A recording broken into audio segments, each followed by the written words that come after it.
Okay,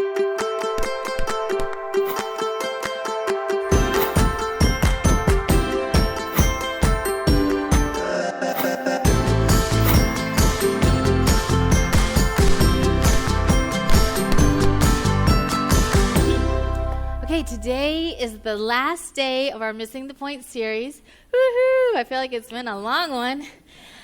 We've been going through Luke 11, and we've been talking about Jesus and the Pharisees. And the Pharisees, they're that group of people who made it their job to uphold God's laws. The purity laws were a major symbol of their Jewish identity. It was very important. It was a boundary marker for who was in and who was out. And, Jesus, he's Jewish, and he was gaining a lot of popularity at this time. But his words and his actions, they really weren't lining up. They were really kind of questionable when you compare them to the purity system that was in place. And so the Pharisees invited Jesus over for dinner. They wanted to share a meal because that was a perfect place to test someone on their purity skills. And so Jesus walks in, and he just goes straight to the table, which, is a no-no. And, he just, for us, it's a no-no because we're like, oh, my gosh, he didn't wash his hands before he eats. It's so unsanitary. But it was more than that. For the Jewish people to clean hands was like a sign, a symbol of your deep appreciation for the purity system. It'd be like, someone who fasts all the time. You're like, oh my gosh, they're holy. Well, people with clean hands would be like, oh, he's holy. Well, Jesus, this popular Jewish prophet comes in and he just goes straight to the table, and they're like, what is he doing? And so one of the Pharisees, they call him out. They're like, dude, you did not wash your hands. And Jesus is like, what? You are calling me out on washing my hands? And then, for the past 5 weeks, right, we've been talking about bam, bam, bam, bam, bam, woe to you, woe to you. And so if we were Pharisees and we went to the dinner late, we got there a little late, wanted to be fashionably late, and we walk in and we hear Jesus going off on these Pharisees, we would be like this gif. That would be us. We'd be like, whoa, let's get out of here. Because the Pharisees believed, right, that Jesus was missing the point. And Jesus believed that the Pharisees were missing the point. And so it's kind of like this conversation that Paul and I have at home. You see, for many Christians, swearing is a boundary marker. Especially pastors, who are pure, they shouldn't swear, okay? But, I want to be a good preacher, so I watch a lot of those Netflix comedy specials. And, sometimes they swear a lot. Sometimes they swear a lot. Okay, they swear a lot. And so in the privacy of my own home, I try to be funny. I want to be like a comedian, and I may throw out a few bombs here and there. Or when I'm watching basketball, that's when it comes out the most, which has nothing to do with the Netflix comedy shows. But anyway, so sometimes I will swear. And then Paul will be like, nice, Pastor Lori. And then he'll warn me every time, one day you are going to be up there speaking and it is going to come out. And I'm like, whatever. Well, a funny thing happened a couple weeks ago. I was doing a wedding. And so the couple wanted to do this sand ceremony thing with these thin light glasses, and it was outside, and the wedding coordinator couldn't put the sand glasses on the table. So it was my job to during the ceremony, worst ever, because I was officiating. So during the ceremony, I had to go get the glasses, the glass of sands, and put them on the table. So I'm explaining, oh, this is the sand ceremony, it's so beautiful, blah, blah, blah. And then I'm luckily I handed the mic over to the best man, and I walk over, and I'm getting the glasses out, but it's in the shipping tube, and it's really hard to open. So I get one open, and then I get two open, and the third one is stuck. And I'm like, oh my gosh. And I'm panicking. I'm like, this is probably taking longer than why, And I open it up, and I see the bottom of the glass. And I'm like, oh, beep. And then so I don't think anybody heard me, because luckily but the video guy heard me, so I told him, please bleep that out, and that's going to be on the wedding video. So the point of the story is not, it's okay to swear. Please, people, if you get that, you're missing the point. The point is that there are certain markers, right? Pastors should not swear. There are certain markers that the Pharisees counted as, like, you know what, you're either in or you're out, right? There's boundary markers. And they were like, Jesus is not following those boundary markers. And they totally think that Jesus is doing it wrong, that he's missing the point. And Jesus is telling them, no, you guys are missing the point. And so this is the last woe that we have. And it's in Luke 11:52 through 54. So he says, woe to you experts in the law, because you have taken away the key to knowledge. You yourselves have not entered, and you have hindered those who are entering. So what does Jesus mean by the keys of knowledge? So if you look in the Old and the New Testament, the keys symbolize authority and power. So the nature of that power and authority depends on what the context is. So like in Isaiah 12:22, it talks about the key of the house of David. And so that's the authority and the power of the steward that's taking care of King David's house. Or in Matthew 16:19, Jesus says he'll give Peter the keys of the kingdom of heaven, which means that, through Peter's faithful proclamation of the gospel, that people will be, Peter will open the door to the people and they'll experience, God's kingdom here on earth. And so what Jesus is saying to the experts and the Pharisees, he's like, you know what? You have this power and authority that you were given. Like, you got to study the law. And it was supposed to be able to help people to see who God is and his love and his kingdom. But you guys missed the point. Just to kind of review, right? They were so concerned with ritual purity that they ignored the need for integrity. They were so concerned with tithing that they ignored the matters of the heart. They were so concerned with their reputation and public recognition and love for themselves that they neglected the love of God. And in their striving to maintain purity, they made themselves impure.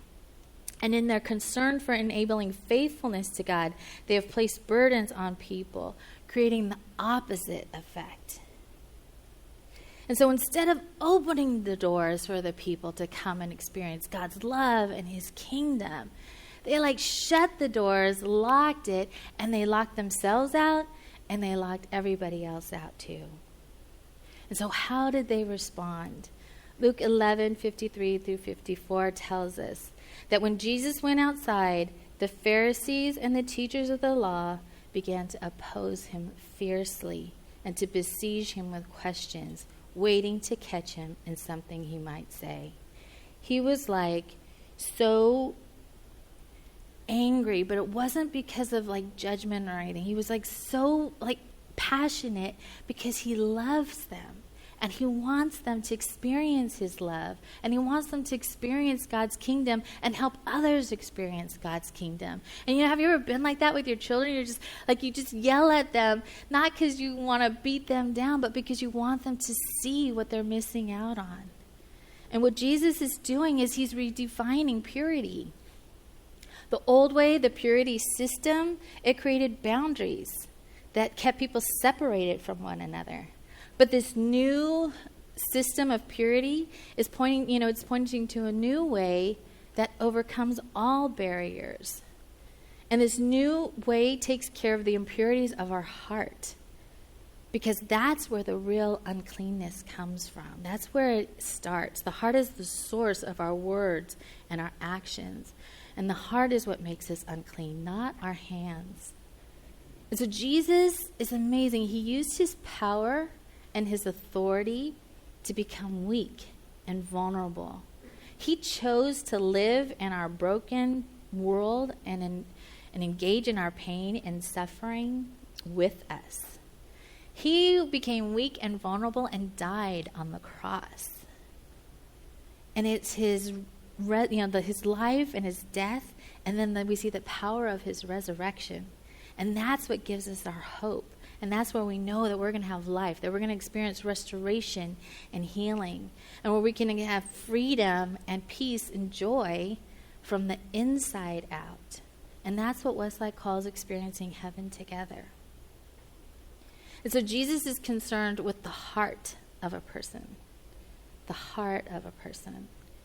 So our race, our ailment, our disability, our gender expression, our sexual orientation, our socioeconomic status, that does not matter.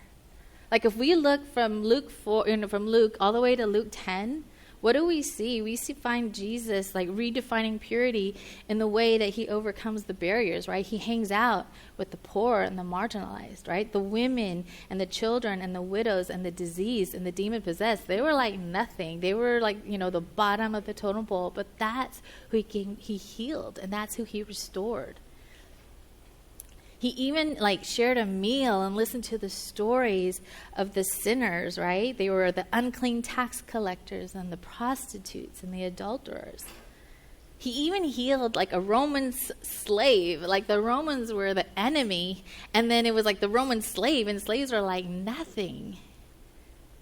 And when he told the story of the Good Samaritan, right? Who was the hero? The Good Samaritan. And Jews and Samaritans, they hated each other. But God's, the Jesus' new purity that he's redefining, there's no barriers. It doesn't matter who you are. It doesn't matter what you've done. He's concerned about our hearts. And he took care of the impurities of our heart because he died on the cross. And the one who could change the rules, because he's, God's son, he's changing the rules. And he doesn't judge us or test us like the Pharisees, but he empathizes and he loves with a selfless love. And he does this because he is concerned. His heart is concerned for us. So Hebrews 4:14 through 16 tells us, "Therefore, since we have a great high priest who has ascended into heaven, Jesus, the Son of God, let us hold firmly to the faith that we profess. For we do not have a high priest who is unable to empathize with our weaknesses, but we have one who has been tempted in every way, just as we are, yet did not sin.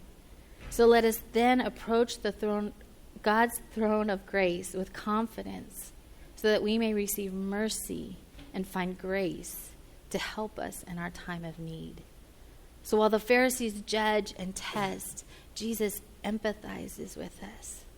He knows what it's like. He humbled himself, right? He became vulnerable and weak and humbled himself and lived life with us. He knows what it's like. He knows what we go through. He experienced it himself. He knows the pain and suffering. He's seen it. He's heard the stories. He's experienced it himself. He knows what we go through. He knows our temptations and he knows our weaknesses. And it's in him that we find mercy and grace to help us in our time of need. And so what does that mean for us?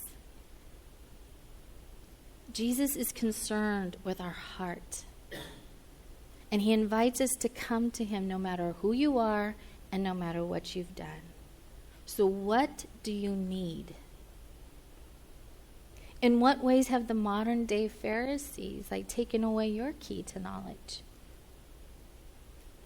What is on your heart? What is weighing heavy on your heart this morning? Are you worried? Are you fearful? Ashamed? Guilty? Stressed? Jesus invites us to come. And not to be clean, because he's already taken care of that. But so that we can take care of the matters of our heart, so that we can have life. And our heart, it takes in so much. And so often we try to stuff the feelings or the weight of our heart down. And when we do that, we lock ourselves out. And we lock ourselves from experiencing God's healing and his love for us. And so if you've noticed, I have 2 bowls of water. They have essential oils in it to kind of keep it clean. Because I wanted to have this visual. We were talking about clean hands, and then I didn't want to have everybody get sick because then it would have the opposite effect. And water cleans, right? I mean, normally. But this practice is not a practice of, it's not a purity ritual. This is not what we're trying to do. It's not like, we're going with the old system. These bowls are here to help us tend to the matters of our heart. These bowls are here to help us let go of the unhealthy thoughts and feelings that we're holding on to. Maybe. And in your seats, what we're going to do is in your seats, I'm going to ask you to silently, and with the Spirit's help, just sit and just ask, what is weighing heavy on my heart? What are those thoughts and feelings that I'm trying to press down? And try to be specific with it. You can say you're stressed, that's fine, but try and be specific with what is really stressing you out, or what are you really anxious about. And I'm going to ask the worship team to come forward and play some music quietly. Coming forward is a bold step in the process of Jesus' healing and restoration. And emotional wounds especially take a long time to heal. And so we can expect to come to Jesus over and over again. And each time we do, we're going to find his love and his mercy and his grace, because his heart is for us. And you know what? If you are holding on and you're like, I know this is keeping me from experiencing the fullness of life, I know this is keeping me from the fullness of your love and your kingdom, then just hold on to it. Because even if you're not ready to let go, God's grace and his mercy can handle that. So you can come forward, you have the freedom to come forward, and you have the freedom to stay in your seat. There's no pressure. Because his heart is big, his grace is enough, his mercy is so great that he can handle anything that we have for him. Let's pray.